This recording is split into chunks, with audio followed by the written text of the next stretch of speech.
दोस्तों नमस्कार। मैं अक्षय कुमार अंजनी अपने एक अंजनी यूट्यूब चैनल में आपका स्वागत करता हूं।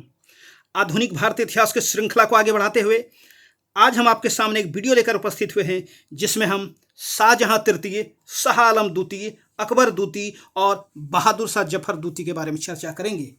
यह कोर्स यूनिवर्सिटी और बोर्ड एग्जाम के साथ साथ खास तौर से प्रतियोगिता परीक्षाओं को ध्यान में रखकर डिजाइन किया गया है, जिससे आपको निश्चित ही मदद मिलेगी। तो कृपया इस वीडियो के अंत तक बने रहें और इसे ज़्यादा से ज़्यादा लाइक और शेयर करें। अगर अब तक आपने इस चैनल को सब्सक्राइब नहीं किया है तो तुरंत इसे सब्सक्राइब कर लें और बगल में लगे बेल आइकन को भी दबा दें, ताकि मैं जैसे ही कोई वीडियो अपलोड करूं वो तुरंत आप तक पहुंच जाए। तो चलिए हम लोग स्टार्ट करते हैं। सबसे पहले जो है शाहजहां तृतीय को देखिए। शाहजहां तृतीय, इनका जो कार्यकाल है 1758 से 1759 के बीच का इनका कार्यकाल है। देखिए, इससे पहले हम लोगों ने देखा पिछली वीडियो में कि आलमगीर द्वितीय की हत्या कर दी जाती है किनके द्वारा? उनके ही वजीर इमादुल मुल्क के द्वारा। तो आलमगीर द्वितीय की हत्या के बाद उसका जो पुत्र है अली गौहर, वो बिहार में था और बिहार में उन्होंने अपने आप को शाह आलम द्वितीय के नाम से जो है ये बादशाह घोषित कर दिया। किसने? आलमगीर द्वितीय के पुत्र ने अपने आप को बादशाह घोषित कर दिया बिहार में। लेकिन इसी समय दिल्ली में जो वजीर था, वजीर इमादुल मुल्क, वो काम बख्श के पौत्र मोही उल मिल्लर को शाहजहां तृतीय के नाम से जो है राज सिंहासन पर बैठा दिया। तो देखिए, इस समय मुगल साम्राज्य के अंतर्गत एक अजीब स्थिति देखने को मिलती है। वो क्या है?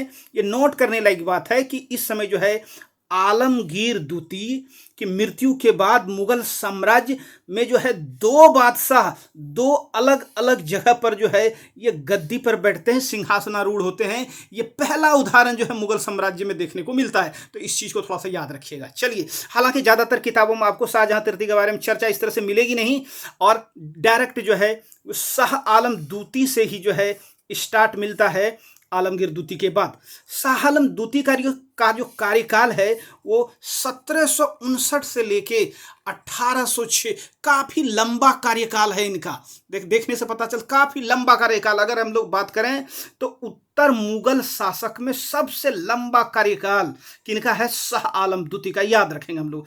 इनका जो मूल नाम है, इनका मूल नाम अली गौहर और इनके पिता कौन? जो है आलमगीर द्वितीय। शाह आलम द्वितीय के बारे में कहा जाता है कि यह जो है अंग्रेजों, मराठों और अपने अमीरों के हाथ की जो है कठपुतली मात्र था और सिर्फ नाम के शासक थे, नाम के बादशाह थे। कौन? शाह आलम द्वितीय। कैसे? थोड़ा सा इसको हम लोग आगे देखने का प्रयास करेंगे कि आखिर उनको कठपुतली कहा क्यों जाता है। तो शाह आलम द्वितीय के समय जो कुछ महत्वपूर्ण घटनाएं घटी है उनको थोड़ा सा हम लोग देख लें कि शाह आलम द्वितीय के समय पानीपत का तृतीय युद्ध होता है। कब? ये 1761 में। तो ये शाह आलम द्वितीय के समय होता है। पूछा जा सकता है कॉम्पिटिटिव एग्जामों में, तो इसको जो है आप लोग ध्यान में रखिएगा। आप लोग जल्दी से यह भी बता दीजिएगा कि पानीपत का जो प्रथम युद्ध है वो किन के बीच हुआ था। अगर आपको जानकारी है तो आप जो है कमेंट बॉक्स में लिख के जरूर बताइएगा। चलिए, बक्सर का युद्ध इनके समय में घटित हुआ।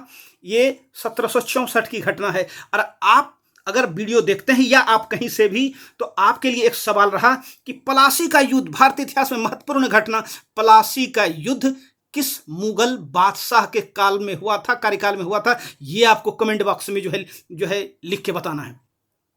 इनके समय एक और घटना घटती है कि जो ईस्ट इंडिया कंपनी है, ईस्ट इंडिया कंपनी को बंगाल, बिहार और उड़ीसा की जो है दीवानी प्राप्त होती है 1765 में।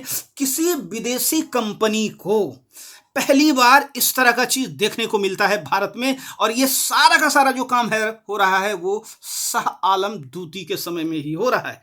चलिए देखें कि शाह आलम द्वितीय ये 1765 से लेकर 1772 तक अंग्रेजों के संरक्षण में रहता है। कहां पर? इलाहाबाद में, एक तरह से उनका पेंशनर बनके।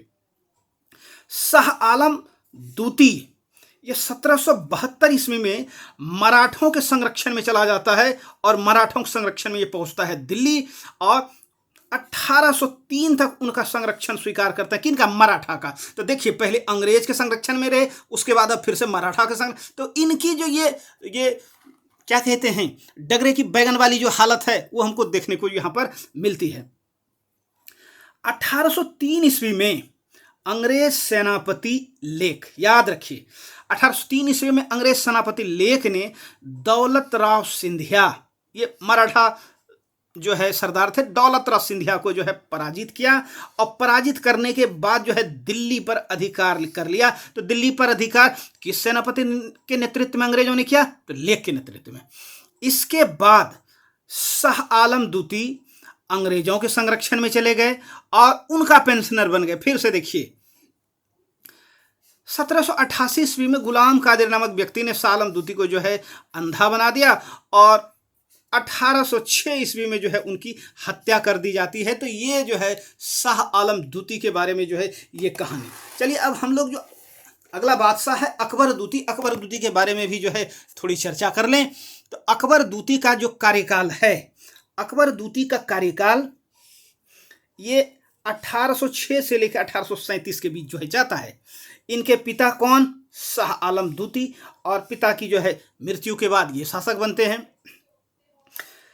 बादशाह का जो अधिकार है शाह आलम दूती के समय अगर सही तरीके से देखें तो मात्र जो है लाल किले के अंदर तक ही इनकी जो है बादशाह सिमट के रह गई। मतलब सिर्फ और सिर्फ जो है नाम का बादशाह रह गया, काम का बादशाह नहीं रह गया। अंग्रेजों ने इनसे जो है कहा कि आप जो है बादशाह की भी जो उपाधि है उसको जो है छोड़ दीजिए, लेकिन किसी तरह से मान मनोगन करने के बाद ये जो है अकबर दूती क्या करते हैं कि राजा राम को पहले बुलाते हैं और राजा राम को जो है पहले तो राजा की उपाधि देते हैं और उनको भेजते हैं जाकर के इंग्लैंड। आपको जानकारी होगी कि वहीं जो है इसी क्रम में उनकी जो है मृत्यु हो जाती है ब्रिस्टल में। चलिए तो इंग्लैंड भेजा गया। क्यों भेजा गया भाई अकबर दूती के द्वारा राजा राम मोहन राय को? एक कि पहले भाई आप कहिए उनसे कि हमारी जो है ये पद उद नहीं छीने, हमारी बादशाहत जो कायम रहे, और साथ ही साथ हमारा जो पेंशन है वो बड़ा कम हो गया, पेंशन कहिए कि जो है बढ़वा दे, खर्चा नहीं चल पा रहा है सही तरीके से। तो ये जो है ये दुर्गति हो गई है कि इनकी ये मुगलों की जो है भारत के बादशाह की ये दुर्गति हो गई है। देखिए चलिए तो इसी चीज़ के लिए जो है पेंशन बढ़वाने और अपनी पद की रक्षा के लिए जो है राजा राम मोहन राय को अकबर दूती के द्वारा भेजा गया था इंग्लैंड। चलिए अकबर दूती के समय में एक बहुत महत्वपूर्ण घटना घटती है कि जो मुगल सिक्के हैं, मुगल सिक्के को बंद कर दिया जाता है। कब से? 1835 ईस्वी में। अपने आप में एक बड़ी घटना कि जो मुगल कालीन सिक्के आपसे पूछा जा सकता है वो कब बंद हो गया, किन के कार्यकाल में बंद हो गया, तो आपको याद रखना चाहिए कि जो है अकबर दूती के समय में ये जो है बंद हो गया। अंतिम बादशाह कौन?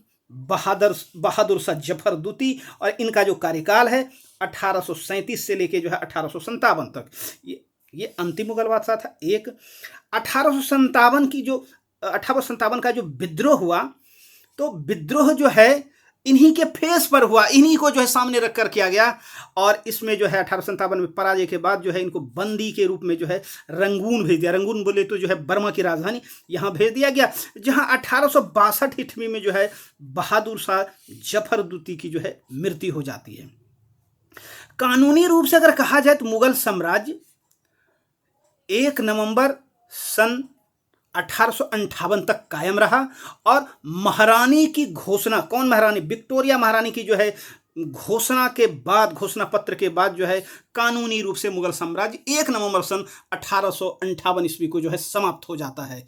तो इस तरह से हम लोगों ने देखा कि एक जो उत्तर मुगलकालीन बादशाह का जो सफ़र हम लोगों ने स्टार्ट किया था, ये 1707 से लेकर 1857 तक, उनके क्रम में कौन कौन से बादशाह आते हैं?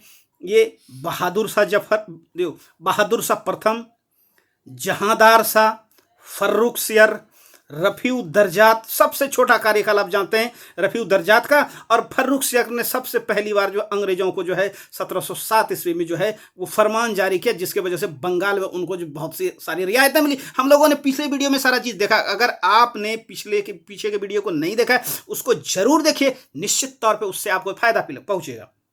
रफ़ी दर्जात मुगलकालीन बादशाहों में दूसरा सबसे कम कार्यकाल, पहला सबसे कम कार्यकाल किनका? रफ़ी दर्जात का। दूसरा सबसे कम कार्यकाल रफ़ी दौला का। उसके बाद जो है मोहम्मद शाह को जो है मोहम्मद शाह रंगीला लोग कहते थे। इनके समय में कई घटनाएं घटी। ज़्यादातर जो है देसी छोटे बड़े राज्य हैं वो स्वतंत्र हो गए, और इन्हीं के समय में जो है नादिर शाह का जो है आक्रमण होता है, फारस के शासक नादिर शाह का, और जो है मुगल साम्राज्य की जो कमजोरी है वो सतह पर आ जाती है। उसके बाद जो है अहमद शाह, उसके बाद आलमगीर द्वितीय, उसके बाद शाहजहां तृतीय, उसके बाद शाह आलम द्वितीय, उसके बाद अकबर द्वितीय और सबसे अंत में जो है बहादुर शाह जफर द्वितीय।